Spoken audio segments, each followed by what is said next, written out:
आप सभी को अधिक मास पूर्णिमा की बहुत बहुत शुभकामनाएं। भगवान श्री लक्ष्मी नारायण की कृपा आप सभी पर सदा सर्वदा बनी रहे। प्रिय भक्तों, अधिक मास की पूर्णिमा अत्यंत पुण्यदायी और दुर्लभ मानी जाती है।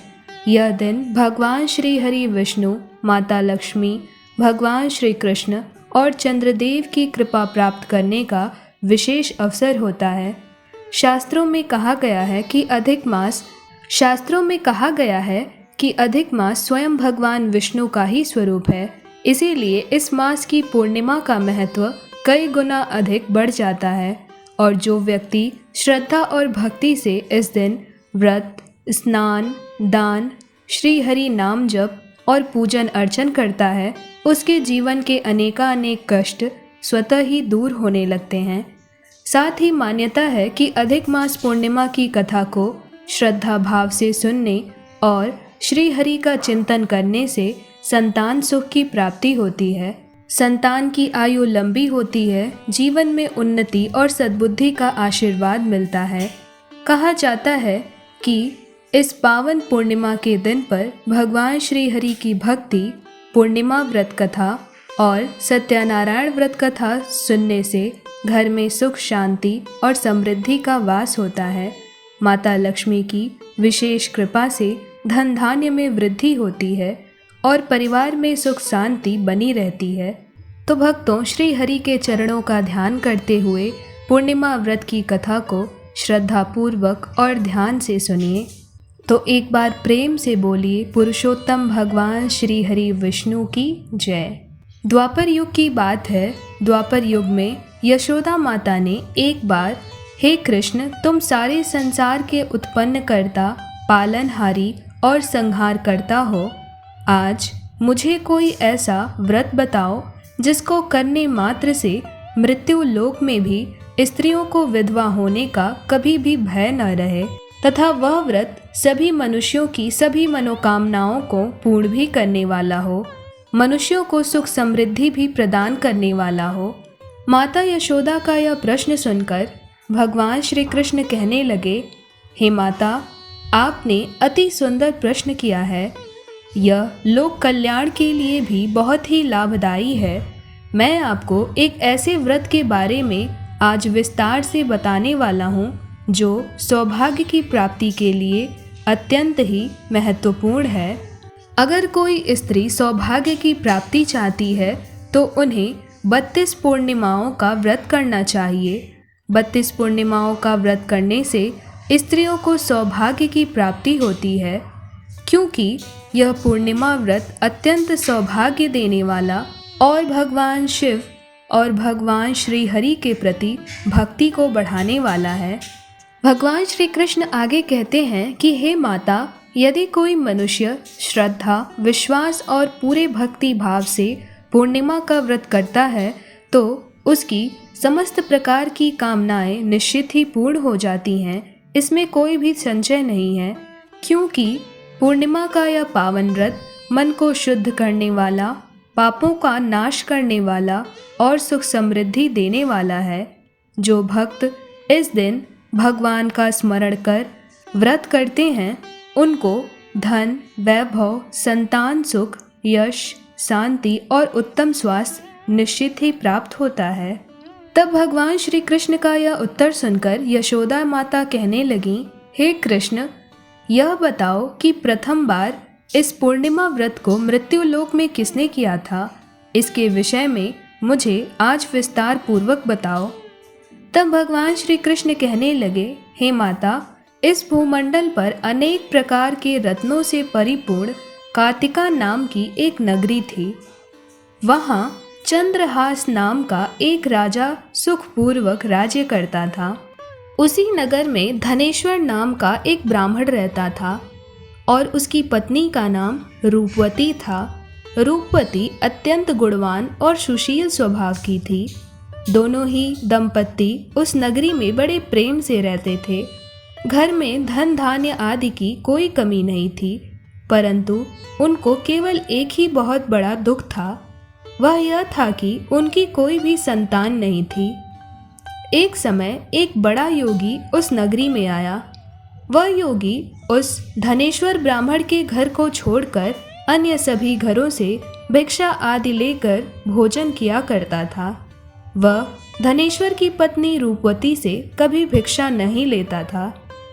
एक दिन वह योगी रूपवती से भिक्षा न लेकर किसी अन्य घर से भिक्षा लेकर गंगा के किनारे जाकर भिक्षा को प्रेम पूर्वक ग्रहण करने लगा।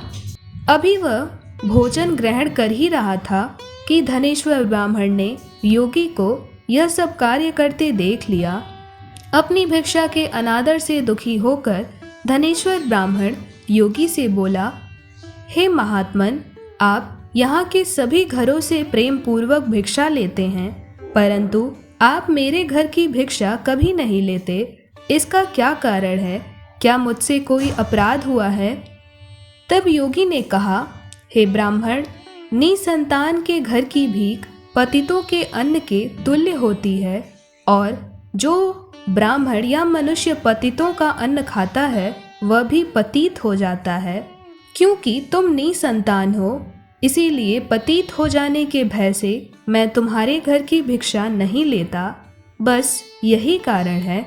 धनेश्वर ब्राह्मण योगी की यह बात सुनकर बहुत दुखी हुआ और हाथ जोड़कर योगी के पैरों में गिर पड़ा और बोला, हे महात्मन, यदि यह कारण है तो आप कृपा कर पुत्र प्राप्ति का कोई सुगम उपाय बताइए। आप तो सर्वज्ञानी हैं, मुझ पर दया कीजिए और मुझे कोई ऐसा उपाय बताइए जिस उपाय को कर कर मैं भी पुत्र रत्न की प्राप्ति कर सकूं। हे महात्मन, मुझ पर कृपा कीजिए। हे भगवान, मेरे घर में धन की कोई भी कमी नहीं है, परंतु मैं पुत्र न होने के कारण ही अत्यंत दुखी हूँ। आप मेरे इस दुख का हरण करिए। आप तो सामर्थ्यवान हैं। तब धनेश्वर ब्राह्मण के ये दीन दुखी वचन सुनकर योगी कहने लगे, हे ब्राह्मण, तुम अगर पुत्र रत्न की प्राप्ति करना चाहते हो तो चंडी देवी की आराधना करो। उनकी आराधना से ही, उनके आशीर्वाद से ही तुम्हें पुत्र की प्राप्ति हो सकती है। केवल यही एक उपाय है। धनेश्वर ब्राह्मण को थोड़ा मन में शांति हुई और उसने योगी का धन्यवाद कर घर की ओर प्रस्थान कर गया। घर आकर उसने अपनी पत्नी रूपवती से सारी बातें कहीं और उसने कहा कि हे देवी, मैं अब पुत्र की प्राप्ति के लिए वन में जाऊंगा और वहां जाकर देवी चंडी की आराधना करूंगा। इतना कहकर धनेश्वर ब्राह्मण स्वयं तप करने के लिए वन में चला गया। वन में जाकर उसने देवी चंडी की आराधना और उपासना की और उपवास किए। तब देवी चंडी ने 16वें दिन उसको स्वप्न में दर्शन दिया और कहा, हे भक्त धनेश्वर, जा, मैं तुझे आशीर्वाद देती हूँ कि तेरे घर एक सुयोग्य पुत्र होगा, परंतु वह पुत्र केवल 16 वर्ष की आयु तक ही जीवित रहेगा। 16वां वर्ष लगते ही उस पुत्र की मृत्यु हो जाएगी। परंतु यदि तुम दोनों पति पत्नी 32 पूर्णिमाओं का व्रत विधि पूर्वक निष्ठापूर्वक करोगे तो वह निश्चित ही दीर्घायु हो जाएगा। जितनी तुम्हारी सामर्थ्य हो, आटे के दिए बनाकर भगवान शिव की पूजन करना, परंतु पूर्णिमा का व्रत पूरे 32 ही होने चाहिए। अगर तुम यह 32 पूर्णिमाओं का व्रत करो तो निश्चित ही जो तुम्हारा पुत्र होगा वह दीर्घायु होगा, इसमें संशय नहीं है। माता चंडी आगे कहती हैं कि हे भक्त, प्रातःकाल होने पर इस स्थान के समीप आम का एक वृक्ष दिखाई देगा। उस पर चढ़कर तुम एक फल तोड़कर शीघ्र ही अपने घर चले जाना और अपनी पत्नी से सब वेदांत कहना। ऋतु स्नान के पश्चात वह स्वच्छ होकर श्री शंकर भगवान का ध्यान करके उस फल को खा लेगी। तब भगवान शंकर की कृपा से उसको निश्चित ही गर्भ हो जाएगा। इस प्रकार के वचन कहकर और पुत्र प्राप्ति का उपाय बताकर देवी चंडी अंतर्ध्यान हो गईं। सुबह जब धनेश्वर ब्राह्मण उठा तो उसे स्वप्न की सारी बातें और देवी चंडी द्वारा बताया गया वह उपाय भी याद रहा।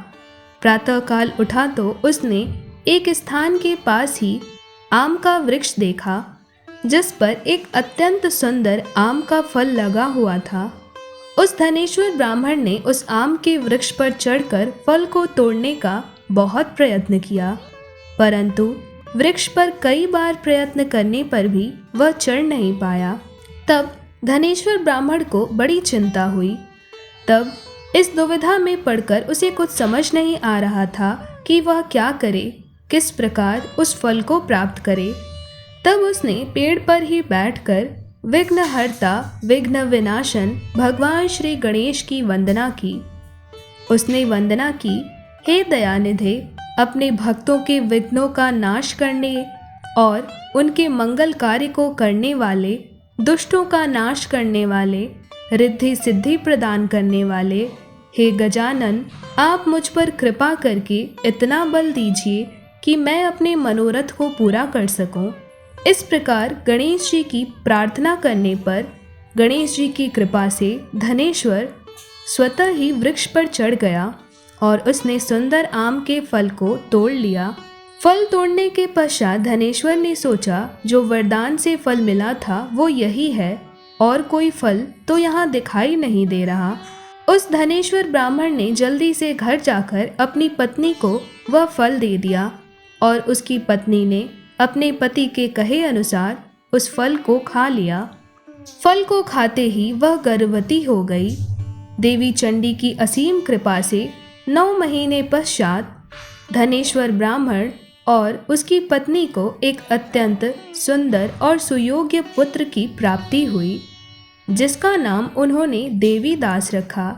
क्योंकि वह पुत्र देवी चंडी की कृपा से प्राप्त हुआ था, इसीलिए धनेश्वर ब्राह्मण ने अपने पुत्र का नाम देवी दास रखा।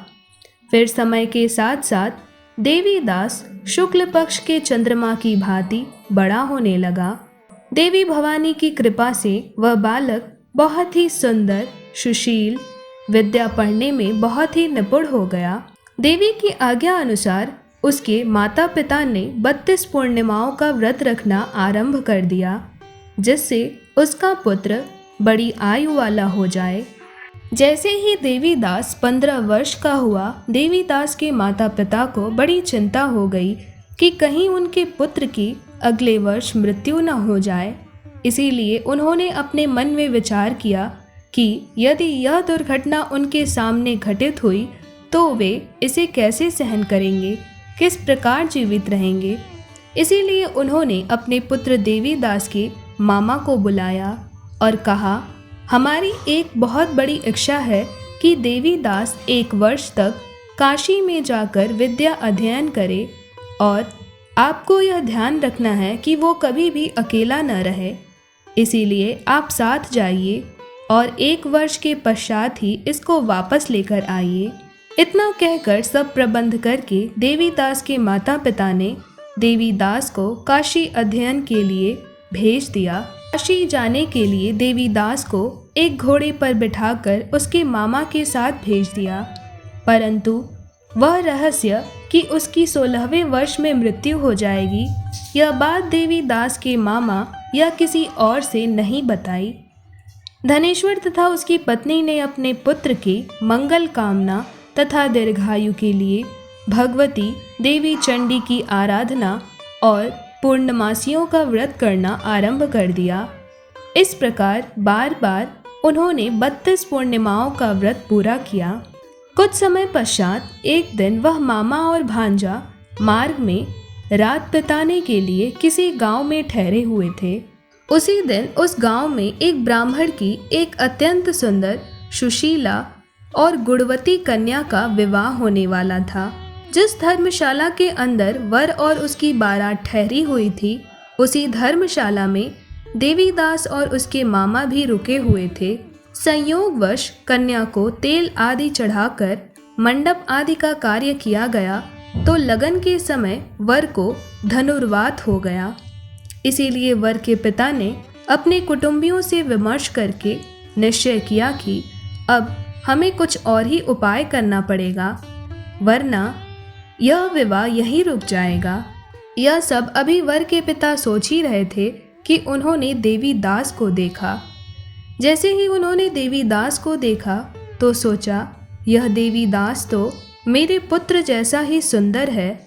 मैं इसके साथ ही अगर ब्राह्मण की कन्या से विवाह करवा दूं और बाद में विवाह के अन्य कार्य मेरे पुत्र के साथ हो जाएंगे तो कुछ भी रुकेगा नहीं, सब कुछ सुखपूर्वक संपन्न हो जाएगा। ऐसा सोचकर देवी दास के मामा से वह वर का पिता जाकर बोला, ब्राह्मण, कृपा कर आप थोड़ी देर के लिए अपना भांजा हमें दे दीजिए, जिससे विवाह के लग्न का सब कुछ कार्य सुचारू रूप से हो सके। तब देवीदास के मामा कहने लगे, ठीक है, हम अपने भांजे को दे तो देंगे, परंतु जो कुछ भी वधू पक्ष से कन्यादान के समय वर को मिले वह सब हमें दे दीजिएगा, तभी मेरा भांजा इस बारात का दूल्हा बन पाएगा। यह बात वर के पिता ने स्वीकार कर लिया। स्वीकार कर लेने पर अपना भांजा वर बनाने के लिए भेज दिया और ब्राह्मण की कन्या के साथ देवी दास का सब विवाह, सब कार्य विधि पूर्वक संपन्न हो गया। पत्नी के साथ देवी दास भोजन करने लगा तो अपने मन में विचार करने लगा कि न जाने यह किसकी पत्नी होगी। यही बात सोच सोच कर वह परेशान होने लगा और उसकी आंखों में आंसू भी आने लगे। तब पास बैठी लड़की ने पूछा, क्या बात है, आप इतने उदासीन व दुखी क्यों हो रहे हैं? तब देवी दास ने सारी बातें जो वर के पिता और उसके मामा के बीच हुई थी वह लड़की को बता दी। तब कन्या कहने लगी, यह ब्रह्म विवाह के विपरीत कैसे हो सकता है? देव, ब्राह्मण और अग्नि के सामने मैंने आपको ही अपना पति माना है, इसीलिए अब आप ही मेरे पति हैं। मैं आपकी ही पत्नी रहूंगी, अन्य किसी की कदापि नहीं। देवीदास ने कहा, ऐसा मत करिए, क्योंकि मेरी आयु बहुत कम है। मेरे पश्चात आपकी गति क्या होगी? इन बातों को भी अच्छी तरह विचार कर लीजिए। परंतु वह लड़की दृढ़ विचारों वाली थी। वह बोली, जो आपकी गति होगी वही मेरी होगी। हे स्वामी, आप उठिए और भोजन कीजिए, आप निश्चय ही भूखे होंगे। तब देवीदास और उसकी पत्नी ने भोजन किया तथा शेष रात्रि वह सोते रहे। प्रातःकाल देवीदास ने अपनी पत्नी को 3 अमूल्य नगों से जड़ी हुई एक अंगूठी दी, एक रुमाल दिया और बोला, हे प्रिय, इसे लो और संकेत समझकर स्थिरचित हो जाओ। मेरा मरण और जीवन जानने के लिए एक पुष्प वाटिका बना लो, उसमें सुगंधी वाली एक नव मल्लिका लगाओ और उसको प्रतिदिन जल से सींचा करो और आनंद के साथ खेलो कूदो और उत्सव मनाओ। जिस समय और जिस दिन मेरा प्राणांत होगा यह सारे फूल सूख जाएंगे, और जब अगर यह फूल फिर से हरे हो जाएं तो यह समझ लेना कि मैं जीवित हूँ और सकुशल हूँ। यह बात तुम निश्चित ही समझ लेना, इसमें कोई भी संशय नहीं है।